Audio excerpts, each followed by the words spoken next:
remise du don du riz relative au projet de l'aide alimentaire KR du gouvernement japonais, dans le but de contribuer à la mise en œuvre de ce projet élaboré activement par le gouvernement de la République haïtienne de Haïti. Et le gouvernement du Japon a mis à la disposition du gouvernement haïtien un montant de 490 millions de yens japonais, soit environ 6 millions 47 143 dollars américains. À titre de don, sur la base de l'échange de notes signé entre les deux pays le 7 mars 2012.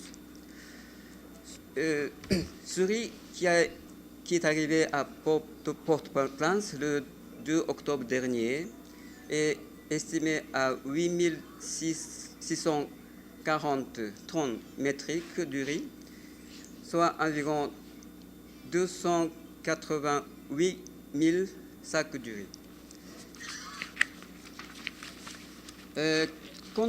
Contrairement à la rumeur de ces derniers jours qui dit que le riz octroyé par le Japon aurait été cultivé non loin de la centrale nucléaire de Fukushima Daiichi, je tiens à nouveau à apporter un démenti formel à de tels propos, en soulignant clairement que ce riz a été cultivé aux États-Unis, importé au Japon et conservé adéquatement à l'intérieur des entrepôts à Ishinomaki et Otaru, qui se situent respectivement à 652 km et 654 km de la distance depuis la centrale nucléaire de Fukushima Daiichi. Celui-ci représente 2,6 fois la distance entre Port-au-Prince et Saint-Dominique. Sans aucun doute, ce riz n'a nullement été exposé à des poussières radioactives de quelle nature que ce soit. Par ailleurs, le Japon a procédé à l'envoi de ce riz plus tôt que prévu, soit 2 semaines d'avance, afin de répondre à la demande pressante du gouvernement haïtien. Nous souhaitons vivement que ce riz soit achevé le plus vite possible à la population qui est dans l'extrême nécessité. De plus, il est important de souligner que la coopération du Japon avec Haïti dans le domaine de la sécurité alimentaire embarrasse 2 grands programmes, à savoir le CARE, qui est un don en produits alimentaires, et le CARE2, qui est l'octroi d'un train agricole pour dynamiser et rentabiliser davantage l'agriculture haïtienne. Il est donc clair que le Japon s'engage non seulement dans l'aide alimentaire à court terme, mais aussi dans le renforcement de l'agriculture haïtienne à moyen terme et long terme.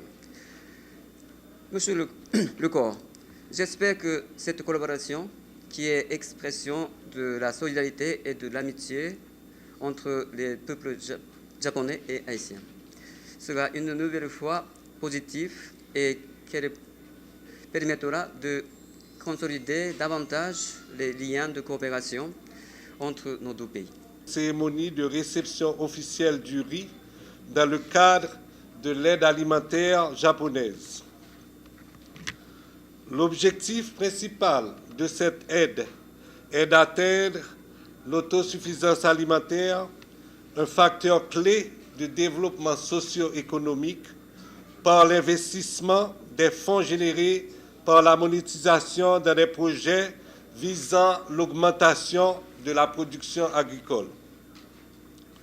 Le Japon, en réalisant ce programme à travers le Bureau de monétisation des programmes d'aide au développement, BMPAD, garantit l'octroi de cette aide à Haïti de manière régulière et contribue ainsi à l'amélioration des conditions de vie du peuple haïtien. En effet, les fonds de contrepartie provenant de la monétisation du riz japonais dans le cadre des programmes KR ont permis de 1995 à date la réalisation d'importants projets de développement. Dans le cadre de ce programme KR 2011, résultant de l'accord de don du 7 mars 2012, le Japon a mis à la disposition d'Haïti 490 millions de yens. Ce fonds a servi à l'acquisition d'environ 8 640 tonnes métriques de riz de variété californienne, donc américaine.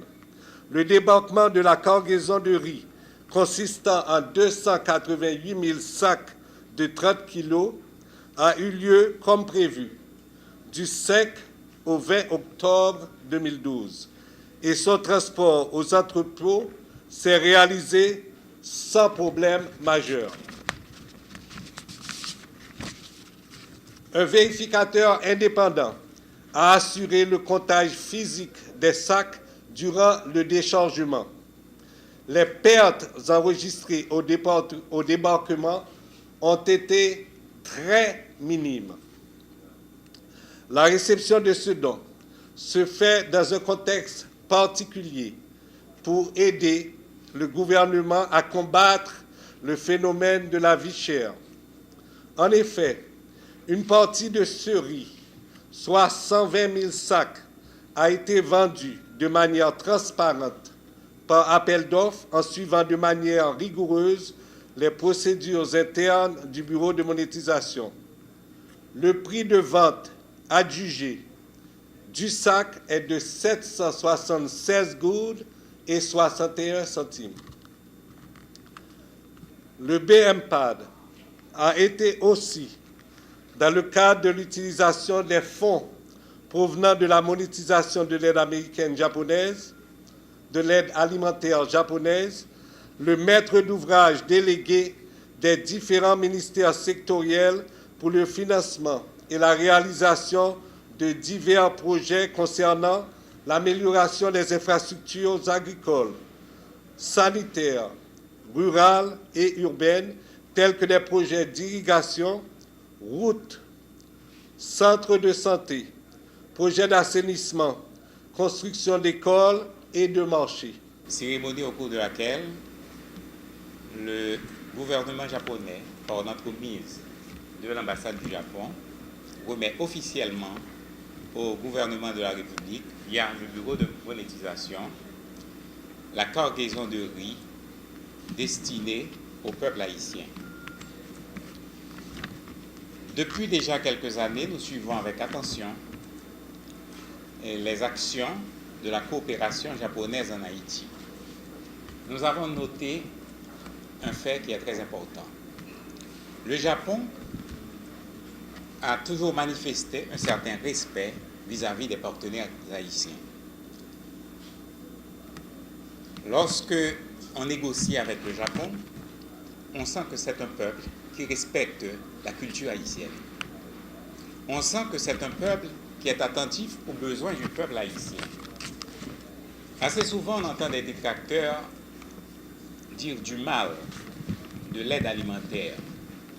Mais lorsqu'on analyse l'aide alimentaire du Japon, on voit bien que l'aide est non seulement destinée aux populations, permettant ainsi de faire face à des problèmes d'urgence, d'une part, mais il y a une partie de l'aide qui va directement, comme vient de le mentionner M. l'ambassadeur et M. le directeur du bureau de monétisation, aux projets de développement.